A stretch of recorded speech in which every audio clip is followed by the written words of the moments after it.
오늘 낭독할 하나님의 말씀은 요한복음 12장 1절부터 11절까지입니다.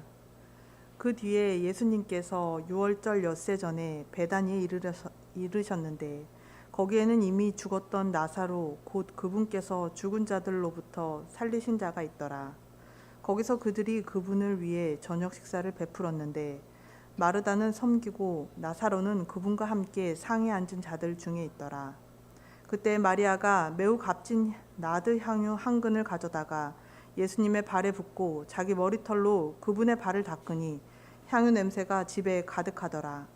이에 그분의 제자들 가운데 하나로 그분을 배반하여 넘길 시몬의 아들 가롯 유다가 말하되 어찌하여 이 향유를 300데나리온에 팔아 가난한 자들에게 주지 아니하였느냐 하니 그가 이렇게 말한 것은 가난한 자들을 염려하기 때문이 아니오 도둑임으로 돈 가방을 맡아 그 안에 든 것을 가져갔기 때문이더라.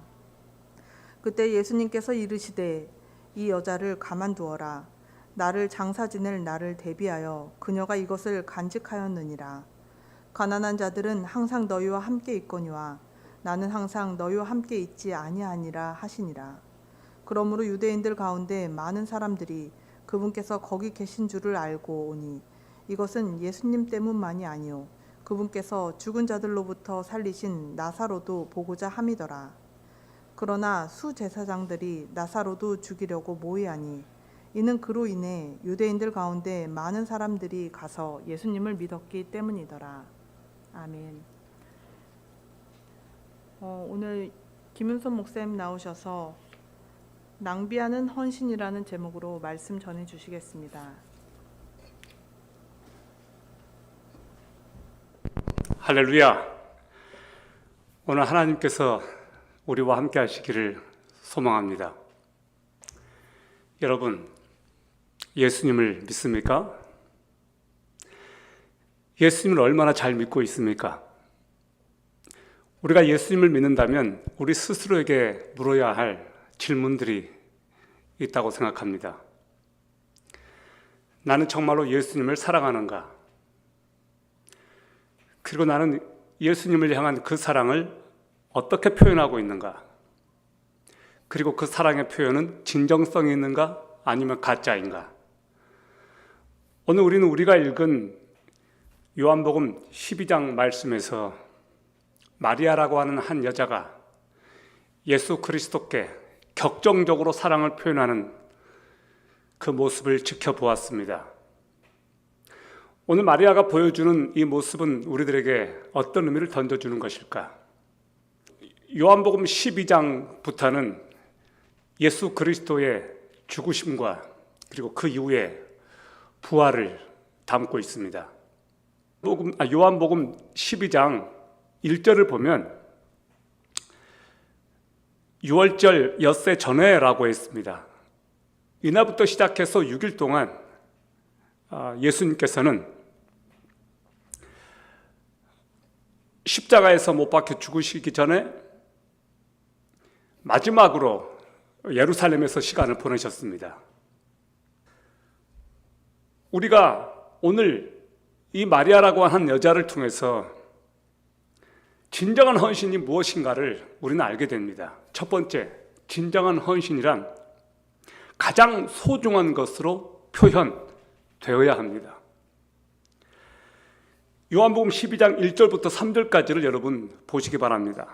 그 뒤에 예수님께서 유월절 엿새 전에 베다니에 이르셨는데 거기에는 이미 죽었던 나사로 곧 그분께서 죽은 자들로부터 살리신 자가 있더라. 거기서 그들이 그분을 위해 저녁 식사를 베풀었는데 마르다는 섬기고 나사로는 그분과 함께 상에 앉은 자들 중에 있더라. 그때 마리아가 매우 값진 나드 향유 한 근을 가져다가 예수님의 발에 붓고 자기 머리털로 그분의 발을 닦으니 향유 냄새가 집에 가득하더라. 십자가에 달리기 6일 전에 예수님께서 베다니에 가셨습니다. 베다니는 예루살렘에서 3km 정도 떨어진 곳에 위치해 있습니다. 오늘 이 이야기에 죽었다가 살아난 나사로와 마르다, 마리아가 등장합니다. 이 똑같은 이야기가 마태복음 26장에도 나오는데요. 마르다, 마리아 또 나사로가 예수님과 함께 식사하는 그 장소는 어디였냐면 문둥병자였다가 고침을 받은 문둥이 시몬이라고 알려진 시몬의 집이었습니다. 왜 마르다, 마리아, 나사로는 자기 집에 예수님을 초청하지 않고 이 시몬의 집에서 예수님께 식사 대접을 했을까? 그것이 좀 의아합니다. 시몬이 식사 자리를 마련했는데 마르다, 마리아, 나사로가 초청을 받아서 같이 한 것인지, 아니면 이 세 사람이 시몬에게 부탁을 해서 그곳에서 특별히 예수님과 제자들을 대접한 것인지 확실하지 않지만 분명한 장소는 시몬의 집이었습니다. 이곳에서 잔치가 벌어지고 식사가 진행되는데 갑자기 마리아가 예수님께 가서 향유, 나드 향유라고 하는 이 값비싼 향유를 예수님께 붓고 머리털로 예수님의 발을 씻기 시작했습니다. 이것은 굉장히 놀라운 모습입니다. 왜냐하면 마리아는 매우 조용하고 내성적이고 예수님의 발 밑에 앉아서 조용히 말씀을 경청하는 그런 사람이었거든요. 그런데 그 조용한 마리아가 어떻게 예수님께 이런 행동을 할 수 있었을까? 모두가 다 의아했습니다. 과연 이렇게 나드 향유를 이렇게 부은 사건은 어떤 것이었을까요?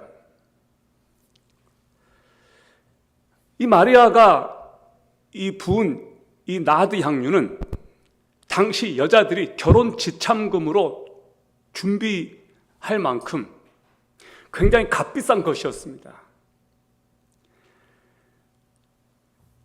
제가 조금 찾아보았습니다. 이 나드 향유가 어떤 것인가? 이 나드초가 뭔가 봤더니 히말라야 고산지대 3,000m에서 자생하는 마타릭과 단연초라고 나와 있습니다. 그래서 네팔, 티벳, 인도 동부 지역에서 재생하는 이 식물은 굉장히 희귀했고 그 향이 너무나 강해서 당시에는 향유로 사용이 되었는데 이것의 가치가 진짜 어마어마했습니다. 나중에 보면 가룟 유다가 이것을 팔면 300데나리온이나 되겠다라고 한 것으로 보아서 노동자의 1년 품삯에 해당하는 값비싼 것이었습니다. 오늘날 노동자 한 사람, 알바가 하루에 열심히 뛰면 10만 원을 법니다. 10만 원으로 치자면 3천만 원에 해당합니다. 조금 더 버는 사람들은 하루에 일당 20만 원 법니다. 더 버는 사람들 30만 원도 물론 벌죠. 20만 원으로 치면 6천만 원에 해당하는 거액입니다. 그 값비싼 향유를 예수님께 다 부은 겁니다. 마리아는 왜 이런 행동을 했을까요? 마리아의 이 행위에는 예수님께 대한 진한 사랑이 묻어있다는 것을 우리가 알 수 있습니다. 사랑하기 때문에 억누를 수 없어서 그렇게 한 것입니다. 이 마리아의 행위 속에는 예수님을 향한 그 사랑의 표현이 있었습니다. 여기 사랑하는 남녀가 있습니다. 둘이 결혼을 이제 앞두고 신랑 될 사람이 신부 될 여자친구를 데리고 백화점에 갔습니다. 그런데 물건을 여자가 마음에 들어하는 물건을 보고 남자가 이거 너무 비싼 것 같아, 다른 데로 가자. 그렇게 해서 또 다른 데를 갔습니다. 또 여자가 조금 감 나가는 물건을 고르면 남자가 이것도 비싼 것 같아, 다른 데로 가자. 결국 이것이 화근이 되어가지고 이 남녀가 그만 헤어졌습니다. 여자가 물건을 이렇게 고르면 남자가 말없이 그냥 그것을 사주든가, 그것이 진짜로 감 나가는 것이면 아예 처음부터 아울렛을 데려가든가 그렇게 했으면 좋았을 텐데, 백화점에 데려다 놓고 여자친구가 마음에 들어하는 것을 그것을 기꺼이 사줄 수 없는 그런 거라면 과연 이것이 진짜 사랑일까? 여러분, 사랑하면 가장 소중한 것을 주고 싶어 합니다. 더 주고 싶어 하고 값을 따지지 않고 주고 싶어 합니다. 그것이 사랑하는 사람의 특징입니다. 더 잘해주지 못해서 미안해하고 뭐든지 다 주고 싶어 하고 못해줘서 미안해한 것, 그것이 사랑 아닐까요? 예수님은 우리를 너무너무 사랑하셔서 자기의 모든 것을 내어주셨습니다. 우리는 요한복음 3장 16절 말씀을 잘 알고 있습니다. 하나님이 세상을 이처럼 사랑하사 독생자를 주셨으니 이는 그를 믿는 자마다 멸망하지 않고 영생을 얻게 하려 하심이니라. 이 말씀에 보면 give라고 하는 단어가 나옵니다. For God so loved the world, He gave His only begotten Son. 하나뿐인 아들을 주셨다라고 하는 이 give라고 하는 동사가 나옵니다. 저는 이 단어가 가장 이 말씀에서 중요한 단어라고 생각합니다. 그렇습니다. 하나님께서는 우리를 너무너무 사랑하셔서 하나뿐인 아들 독생자 예수 그리스도를 우리를 위해서 내어주셨습니다. 그분의 그 놀라운 사랑이 아들 예수 그리스도를 저와 여러분을 위해서 내어주신 것으로 나타났습니다. 여러분, 진정한 헌신은 가장 소중한 것으로 표현되어야 합니다. 자, 두 번째, 진정한 헌신은 계산하지 않습니다. 요한복음 12장 4절부터 6절까지를 보시겠습니다. 이에 그분의 제자들 가운데 하나로 그분을 배반하여 넘길 시몬의 아들 가룟유다가 말하되 어찌하여 이 향유를 300데나리온에 팔아 가난한 자들에게 주지 아니하였느냐 하니 그가 이렇게 말한 것은 가난한 자들을 염려하기 때문이 아니요 도둑임으로 돈가방을 맡아 그 안에 든 것을 가져갔기 때문이더라. 마리아의 모습을 유심히 지켜본 한 사람 있었습니다. 가룟유다였습니다. 가룟유다는 이 마리아의 행동을 보고 견딜 수가 없었습니다. 그래서 이렇게 한마디 내뱉습니다. 왜 이 향유를 300데나리온에 팔아 가난한 자들에게 주지 아니하느냐? 여러분, 가룟유다가 지금 하는 이 말을 들어보십시오. 요한복음 12장 6절에 보면 요한은 이렇게 기록했습니다. 그가 이렇게 말한 것은 가난한 자들을 염려하기 때문이 아니요 도둑임으로 돈가방을 맡아 그 안에 든 것을 가져갔기 때문이더라. 요한은 가룟유다를 도둑으로 보았습니다. 가룟유다는 계산이 빠른 사람이었습니다. 예수님의 제자들 중에 가장 계산이 빠른 사람이었습니다. 예수님과 그 제자들이 이동할 때마다 아무래도 돈이 필요하지 않았겠습니까? 누군가가 헌금을 하면 돈을 모았습니다. 그리고 그것을 지출하는 책임을 맡은 사람이 바로 가룟유다였습니다. 가룟유다는 머리가 잘 돌아가는 사람이다 보니까 마리아가 값비싼 향유를 가지고 있는데 저것을 팔면 300데나리온은 되겠다. 그러면 저 헌금을 갖다가 예수님께 맡기면 예수님은 나에게 맡기겠지.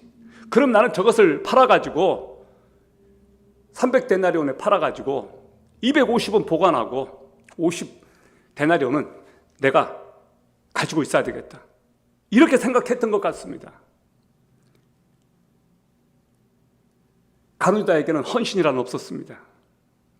그는 예수님을 따른 목적이 출세하고 성공하기 위해서 예수님을 따랐지 그는 예수님께 전적으로 헌신하지 않았습니다. 나중에 어떤 일이 벌어집니까? 며칠 뒤에 예수님을 가룟유다는 은 30에 팔아 넘겼습니다.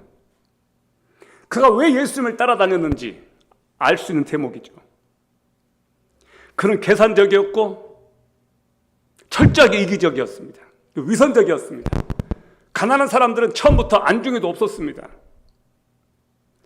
우리가 예수님께 헌신한다고 할 때 우리의 사랑의 표현에 과연 계산은 없는가? 하나님께서 저와 여러분의 마음을 아실 줄 압니다. 제가 오카노 목사님의 설교집을 읽게 되었습니다. 거기에 이런 예화가 있었습니다. 6.25 전쟁 때 남편을 잃은 한 여인에 관한 이야기였습니다. 남편을 잃고 이분이 유복자를 낳았습니다. 아들입니다. 평생 헌신해서 아들을 키웠습니다. 이 아들은 이 여인의 유일한 희망이었고 꿈이었고 유일한 사랑이었습니다.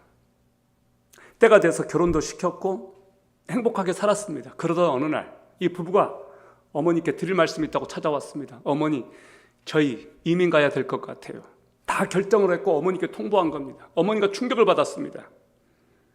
그리고 아들이 덧붙입니다. 가면 용돈은 꼬박꼬박 보내드릴게요. 그동안 헌신적으로 온 정성을 다하여 키워놓은 이 아들이 어머니와 상의 하나 없이 이민을 결정하고 어머니께 그냥 하는 말이 용돈은 꼬박꼬박 보내드릴게요. 여러분, 우리가 예수님을 믿는다고 하지만 불행하게도 교회 안에도 이런 사람이 있는 것 같습니다. 하나님의 엄청난 사랑을 받았음에도 불구하고 예수 그리스도께서 나를 위하여 십자가에 달려 죽으시고 나를 위해서 그렇게 큰 희생을 치르셨음에도 불구하고 우리는 찔끔찔끔 하나님께 조금 드리는 것으로 만족하고 그분께 조금이라도 시간을 드리는 것을, 에너지를 드리는 것을 아까워합니다. 신앙생활을 하는 사람들 보면 두 부류가 있는 것 같습니다. 구원의 감격, 구원의 기쁨을 가지고 어떻게 하면 하나님을 기쁘시게 할까? 전적으로 하나님께 자기의 모든 것을 드려도 아깝지 않은 사람들이 있습니다. 그들은 늘 섬깁니다. 자신의 것들을 아까워하지 않는 것 같아요. 과도할 정도로 드리는 것 같아요. 거룩한 낭비를 합니다. 그러나 그 반대인 사람들이 있습니다. 아까워합니다. 자신의 것을 내놓지를 못합니다. 인색합니다. 밥 한 번 사지 않습니다. 헌금이 5,000원, 10,000원을 넘지는 못합니다. 11조 하라고 하면 벌벌 떱니다. 너무나 계산적입니다. 우리는 어느 쪽에 속해 있습니까? 저는 제가 하나님 앞에서 얼마나 제가 계산적인지, 얼마나 제가 가룟다와 같은 때가 많은지 이 말씀을 보면서 너무너무나 많이 후회를 하고 회개를 했습니다.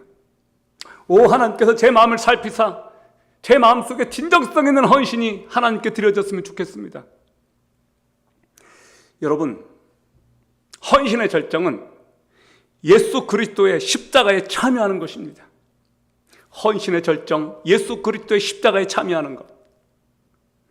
요한복음 12장 7절과 8절을 보시기 바랍니다. 그때 예수님께서 이르시되 이 여자를 가만두어라. 나를 장사 지낼 날을 대비하여 그녀가 이것을 간직하였느니라. 가난한 자들은 항상 너희와 함께 있거니와 나는 항상 너희와 함께 있지 아니하니라 하시니라. 누군가가 가장 여러분을 필요로 하실 때 여러분은 어떻게 하십니까? 누군가가 여러분과 마지막 순간을 함께 하고자 할 때 여러분은 어떻게 하십니까? 마리아는 예수님께서 자기 자신에게 베푼신 그 은혜를 알았습니다.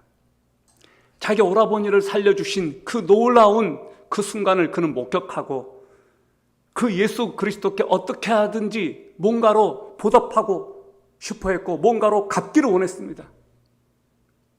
그리고 마리아는 예수님께서 가장 그의 인생의 절정 클라이막스 때 자기에게 와주신 것을 알았습니다. 그리고 이 마리아는 예수님께 자기의 헌신, 자기의 사랑을 보여드릴 수 있는 마지막 기회라는 것을 그녀는 포착했습니다. 그래서 마리아는 놓치지 않았습니다. 예수님께 사랑과 헌신을 보여드릴 수 있는 이 마지막 기회임을 직감적으로 알고 그는 그 시간을 놓치지 않았습니다. 그래서 자신이 가장 아껴두었던 향유 옥합을 그분께 다 쏟아부었습니다. 우리는 예수님께 무엇을 드리고 있습니까? 우리가 그분께 드리는 사랑의 표현은 정말로 진정성이 있습니까? 마리아는 최고의 것을 드렸습니다. 그것이 얼마나 비싼지, 그것이 얼마인지는 그녀에게 중요하지 않았습니다. 따지지 않았습니다. 남이 뭐라고 하든지 상관하지 않았습니다. 남의 눈을 의식하지도 않았습니다. 마리아는 예수님의 죽음을 염두에 두고 있었습니다. 예수님의 고난과 죽음에 조금이라도 함께하고 싶었습니다. 마태복음 26장에 마리아의 향유옥합 부은 사건이 나옵니다.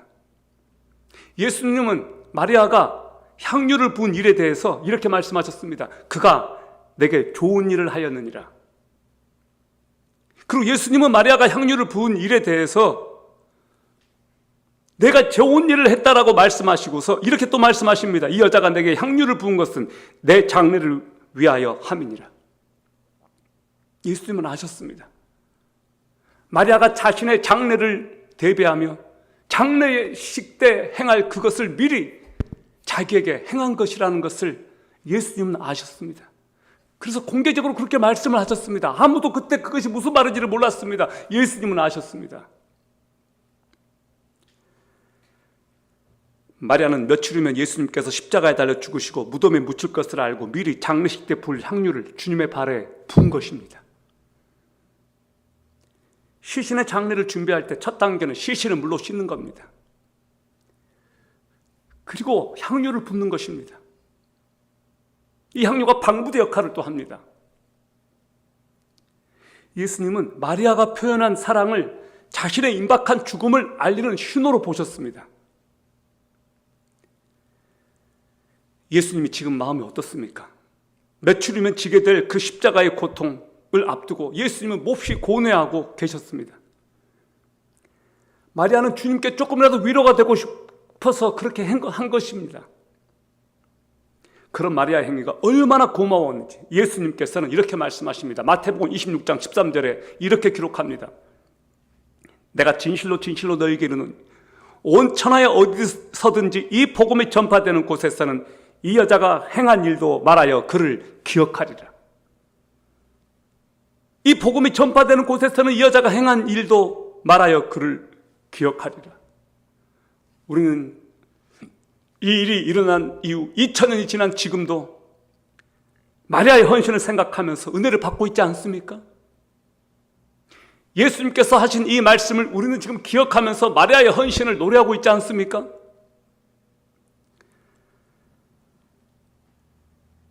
교회 안에도 별나게 예수님을 믿는 사람들이 있습니다.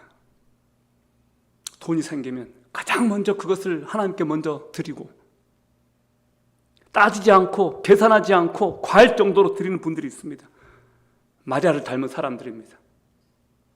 자신에게 주어진 것을 자신을 위해서 쓰지 않아요. 그것을 꼭 숨겨뒀다가 가장 귀한 곳에 그것을 써요. 마리아를 닮은 사람들입니다. 우리는 어쩔 수 없이 그렇게 드리고 있지 않습니까? 윤동주 시인의 십자가라는 시가 있습니다. 쫓아오던 햇빛인데 지금 교회당 꼭대기 십자가에 걸렸습니다. 첨탑이 저렇게도 높은데 어떻게 올라갈 수 있을까요? 종소리도 들려오지 않는데 휘파람이나 불며 서성거리다가 괴로웠던 사나이, 행복한 예수 그리스도에게처럼 십자가가 허락된다면 모가지를 들이우고 꽃처럼 피어나는 피를 어두워가는 하늘 밑에 조용히 흘리겠습니다. 시인 윤동주는 예수 그리스도를 괴로웠던 사나이, 그러나 행복한 예수 그리스도라고 말했습니다.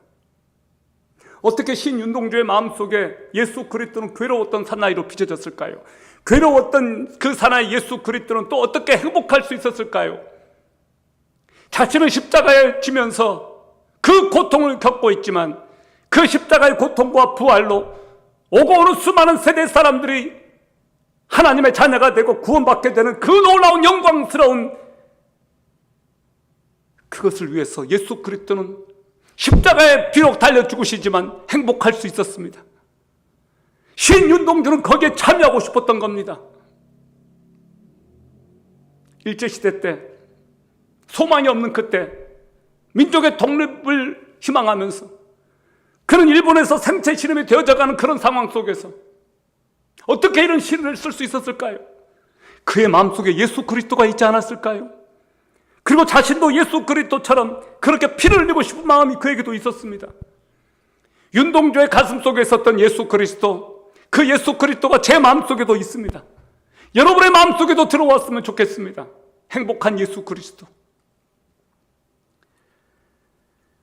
어떤 집에서는 자녀가 예수님께 미쳐서 젊음을 바쳐 헌신하면 미쳤다고 말합니다. 법대를 나와서 판검사 되고 교수가 될 줄 알았는데 갑자기 신학교 가겠다고 하고 전도사한테 시집 가겠다고 하고 선교사로 떠나겠다고 하면 그 부모가 어떻게 반응할 것 같습니까? 미쳤다고 말합니다. 내가 지금까지 너한테 쏟아부은 게 얼마인데. 장로님이고 권사님인데 자기 딸이 가난한 전도사에게 시집 가겠다고 하면 말립니다. 왜요? 뻔히 힘들 거가 생각되니까. 여러분, 인생의 노른자위를 누구를 위해서 쓰시겠습니까? 젊은 인생을 다 허비하고 나중에 헌신하겠습니까? 여러분, 그 청춘, 여러분에게 젊음, 여러분에게 열정을 살라 바칠 수 있는 그 소중한 시간들 다 여러분을 위해서 허비하고 다 늙어서 하나님께 뒤늦게 돌아와서 내가 젊었을 때 조금 더 일찍 예수님을 알았다면, 조금 더 일찍 예수님을 믿었다면, 그렇게 후회하는 분들이 얼마나 많은지 모르겠습니다. 저는 우리에게 주어진 이 젊음의 때, 우리 인생의 노른자위를 살아계신 하나님의 아들 예수 그리스도, 나를 위해서 피 흘려 죽으시고 나를 위해서 십자가를 지시고 부활하신 예수 그리스도께 바쳤으면 좋겠습니다. 아멘. 해링턴이라는 사람이 이런 말을 했답니다. 마귀가 가장 요긴하게 사용하는 사람은 활동적인 죄인이 아니라 비활동적인 헌신하지 않는 그리스도인들이다. 비활동적인 헌신하지 않는 크리스찬들 교회에 얼마나 많습니까? 오늘날 왜 세상이 바뀌지 않습니까?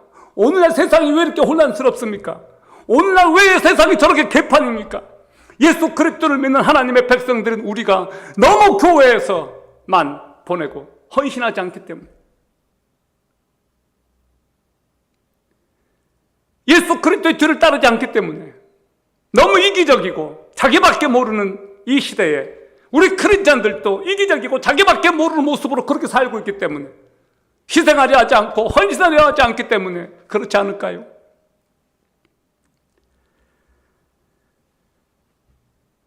정말 그리스도께 헌신하는 크리스찬들을 보고 싶습니다. 제가 그렇게 되고 싶습니다. 이 젊음의 때 더 나이가 들기 전에 내 삶을 그리스도께 더 드렸으면 좋겠습니다. 자신의 삶을 주님께 드리는 사람들이 있습니다. 존경스럽습니다. 오제 가셔서 선교하는 선교사님들을 볼 때 존경스럽습니다. 자기를 위해서 살지 않고 모든 것들을 쏟아부어서 하나님께 헌신하고 가난한 사람들을 돕고, 이 세상 한복판에서 예수 그리스도 이름을 전하는 사람들을 볼 때, 그리스도의 이름을 위해서 자기의 모든 명예와 모든 것들을 내려놓고 헌신하는 사람들을 볼 때 존경스럽습니다. 저는 저와 여러분들이 예수 그리스도의 십자가에 그 죽으심에 참여하는 자들이 되었으면 좋겠습니다. 예수 그리스도의 십자가는 헌신의 절정입니다. 예수 그리스도께서는 헌신하셨습니다. 십자가를 지셨습니다. 저와 여러분들을 위해서 자신의 모든 것들을 불살라 바쳤습니다. 저와 여러분들을 위해서. 그리고 그분은 부활하셨습니다. 할렐루야. 그 예수 그리스도를 우리가 믿는다면 그분의 죽으심이 우리의 죽으심이 되고 그분의 부활이 우리의 부활이 된다면 이제 우리가 무엇을 위해 살아야 될지 너무나 자명하지 않습니까? 남은 삶을 예수 그리스도를 위해서 살고 싶지 않습니까? 저는 그렇게 하고 싶습니다. 1948 1월 30일 인도의 마하트마 간디가 죽은 날입니다. 뉴델리에서 힌두교 극단주의자 단체에 소속된 한 힌두교 광신자에 의해서 피살당한 날입니다. 그는 인도에서 신적인 존재나 다름이 없었습니다. 그런데 그때 인도에서 간디가 죽었다는 말을 들었을 때 인도 전역에서 수많은 사람들이 간디가 죽었을 때 나도 죽겠다고 수천 명, 수십만 명이 죽었다고 합니다. 이것이 과장된 표현이라 할지라도 최소한 수천 명이 죽었던 것 같습니다. 간디 같은 사람을 위해서 생명을 바치는 사람이 수십만 명이었다고 한다면 하늘의 모든 영광을 버리고 이 땅에 오셔서 우리를 대신한 십자가에 달려 죽으신 예수 그리스도를 믿는 믿음을 가진 우리는 어떻게 해야 되겠습니까? 우리도 예수 그리스도를 위해서 죽어야 되지 않겠습니까? 주님은 오늘 헌신자를 찾으십니다.